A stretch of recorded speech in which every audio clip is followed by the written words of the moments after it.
And we talk about storytelling as well. So why do we tell stories in employer branding? Why don't we just say, we are really focused on equality, diversity, and inclusion, or we are a really good employer?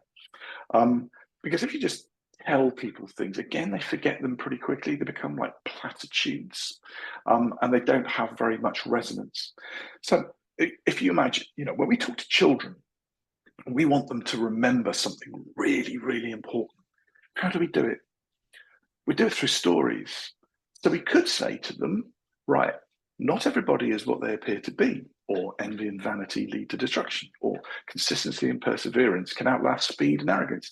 But that kid would forget that in seconds. It'd be meaningless. It's a platitude. It doesn't have any kind of resonance. But if you tell it through, Little Red Riding Hood, or the story of Snow White, or the story of the tortoise and the hare, that really sticks. A story sticks and creates again this stronger recollection, this trust and empathy, and also this emotional reaction that we're looking for, which is elevating you all the time away from your competitors. So what I just want to do now is just share some examples of good and bad. And if any of the people on the call kind of represent any of these organizations, please forgive me. I'm not trying to pick on anyone. I'm just trying to kind of show a point.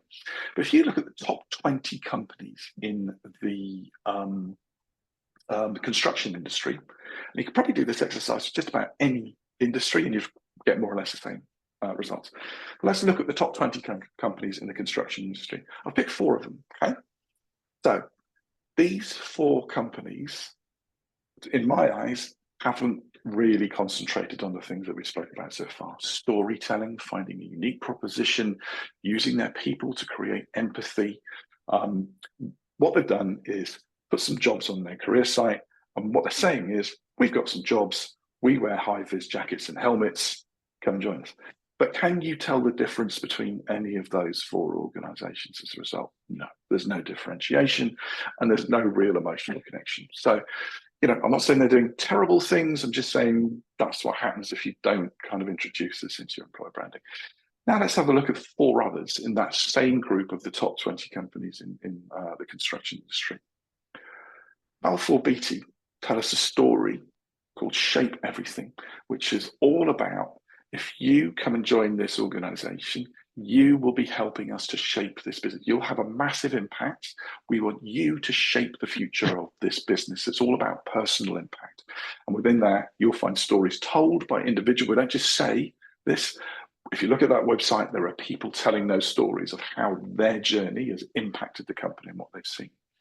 If you look at Kier Group, they tell us a story about joining the construction revolution, where we are changing the communities. The power of what we do improves the world, improves communities. It's purpose-driven storytelling. It's making us feel like, hey, yeah, I am working for guys who are doing really significant work. Tarmac are telling stories about the diversity of careers they offer. There's so much stuff you can do here. You can go in so many different career directions. And again, in the website, you'll find people telling stories about their journeys. And then finally, Lang O'Rourke have a story about the power of experience. We've been doing this for over 60 years. Some of the greatest people in this industry work here. You will learn from them. You will grow with them. You'll be part of the best. So they've all kind of got their individual little nuanced story. They're using their people to tell it. So it elevates them away from those other guys who are just saying, hey, we're just hard hats and high-vis jackets. It's creating a story, an emotional reaction that makes you remember it and makes you trust these guys more. So if I'm a candidate, I'm far more likely to be pushed in the direction of these type of people than the people that we saw before. And all they've done is just find their story and tell it well. In terms of their actual organization and what they offer as an employer, it's probably not that different to the other guys, but they are elevated because of their storytelling. So it's just an example. And as I said before, you could probably go to any industry and do the same exercise and come out with more or less the same results. So why do it? Why do we have to do this? Okay. Well, there are plenty of statistics out there showing us. I said at the start, we've all changed. We all want to know more about organizations, how they are, what they do, why I should join, what their purpose is. Well, there's research out there now showing 69% of job seekers are more likely to apply if a company or employer manages their employer brand well. So 69% more people are probably going to come to you than go to the competition if you tell your story really well. 75% of job seekers consider an employer brand before even applying for a job. So they might not even apply for you at all if they don't like the look of what you're saying, or they don't find an attractive narrative that they can really get their teeth into. And 66% of candidates want to learn about a company's culture and values before considering a job. So we've all become much more tuned in recent years to what a company actually stands for, what its values are like, what its culture's like. We're no longer just responding to the hard, transactional things of salary and benefits and location. So you've got to be telling that story if you really want to have a chance of getting the attention of the vast majority of candidates these days. If you're still in that world of transactional, kind of just here's a bit about the job and a bit about the salary, you're going to really struggle.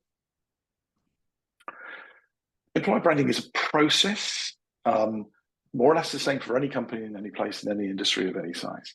The process looks like this. We start off by understanding your employee value proposition, that unique story that we saw with Care Group, with Balfour Beatty. What's our unique story? What makes us different? So we research it by talking to employees through focus groups and surveys, looking at the competitors, and we build what we call our employer value proposition framework. The 4 or 5 stories, maybe 3 stories, that make us different to everybody else, that we can clearly then take to market and talk about with confidence because we've researched them and validated them within our organization. We then create what we call a creative identity. So again, as you saw, the good-looking stuff that you saw for Balfour Beatty, we kind of do photography, we possibly look at film, we create an image that's going to be attractive. So our strong stories are kind of framed within a really good creative identity. And then we develop out there what we call our assets, our career pages, our LinkedIn profiles, our Glassdoor pages. So people are seeing the same messages in the same place. We then activate it, we take to market, use things like social media, which Lindsay's going to talk more about in a second, making sure that we are in all the right places at the right time. And then we make sure our own employees are totally bought into the process and go out and tell the story themselves, because they can be your greatest salespeople. If they're out there going, yeah, I feel the same about this organization, it's great, here's the story that we're telling, it's adding credence and adding trust to the story that you're telling. So advocacy is really important. And then we measure, we make sure that what we're doing is working, having an impact. And if it's not working, we go back to start and start adjusting and resetting. So it's a little bit about how we go about building an employer brand. And then finally, what can I expect? What should happen? Well, again, there's plenty of research in there. You'll find it on LinkedIn. But what we can expect is organizations that work hard on their employer brand and put the effort in can expect to see a 28% reduction in employee turnover. So your staff are more likely to stay if they are hearing a story that they can identify with and they're feeling proud and excited that they're part of something really good. It helps them feel more emotionally attached to the organization. You can expect to see 50% more qualified applicants, so better quality in more volume of people coming through to the organization. And because you're attracting those people, you're probably not having to go to as many third parties to recruit. So you can probably expect to see a 43% decrease in the cost per hire as well. So it becomes not just what are the benefits of doing it, it becomes, well, why wouldn't you do this? I think pretty much the cost, any kind of money or effort or time or resource that you put into employer branding will pay for itself many times over. I think we're now at the point where employer branding used to be a bit of a nice to have in the future. If you go back 5, 10 years, now it's an absolutely essential part of any talent acquisition strategy. If you're not working on your employer brand, you're going to really struggle to find talent, or you're going to have to pay through the nose to get it. So hopefully that's given you a little bit of insight into what employer branding is, how it works. As I said, my name's David. You can find me there on LinkedIn, and there's my email address as well. And if you ever want to measure your own employer brand, we've got a little health check tool that you can download from our website. You just use that QR code. It allows you to kind of go, how's my employer brand faring against our competitors? What do we need to do better? What do we need to improve? So, but hopefully you found that interesting and useful stuff. And I think Lindsay's going to take you through more of the, okay, how do we actually make this stuff work on social media and other places? So Thank you very Right. much. Ishmael, I'll jump back out of this and hand over to Yeah. you again. Thank you so much, David. That's a lot of insights, some of which it must have been an employer. I didn't know. So kind of, when you were talking about the brain side of it, kind of like like a surgeon, because I didn't even Yeah, know how my brain yeah, our stimulates. brains all work in the Yeah. same way, so you're kind of Yeah, just so tapping into people's that's a brains. really good insight. I just want, before we get Lindsay on, just kind of like a couple of questions. And so I know you've already talked about the importance of employer branding, but like, you know, when should an employer actually kind of like, let's say for a startup company coming, just trying to set up like us, at what point, do you have to start thinking about employer branding? So I think you need to start thinking about it. I think, as I was saying at the end, it's kind of, Mm, you need to be thinking about it all the time, and you need to be thinking about it now. mm, And it's particularly if you're a startup, you're going to be coming into a market without a name, a reputation to lean on. mm, Nobody knows about you. So it's important that you have some kind of unique story to tell, because otherwise people are going to be probably more attracted to companies that've got bigger names.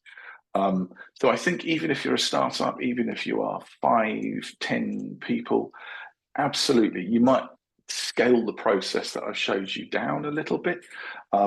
You might not be doing research with big groups of people because you haven't got big groups of people, but certainly you should be sitting in a room and saying, all right, guys, what is it that's going to make us stand? What makes us different? What's our story?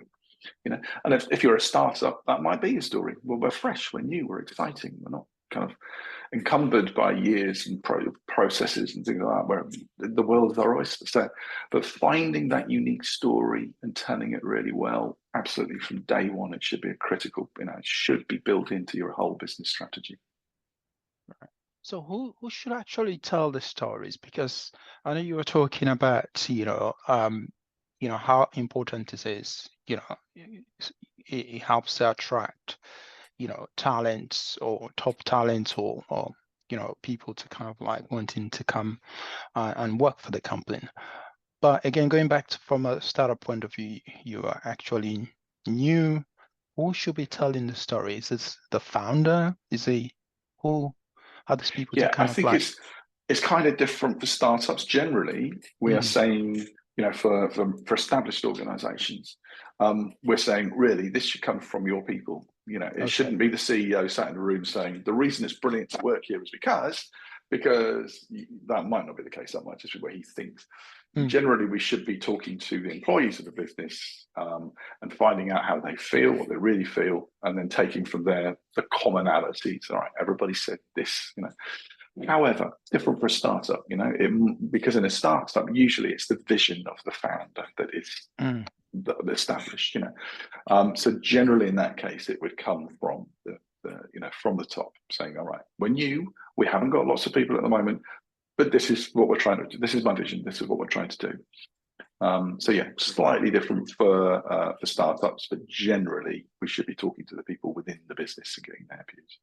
and just lastly, what's the kind of like medium or how that story can be told? Well, is it because you kind of like, there's some people who are more visual, like me, I'm more kind of like visual. I like to Yeah, see, colors. I like to see, yeah. kind of things. Even like everything I do, like, I do like colors, like, but again, it's something again, it'd be kind of like nice for people to kind of like get an understanding of.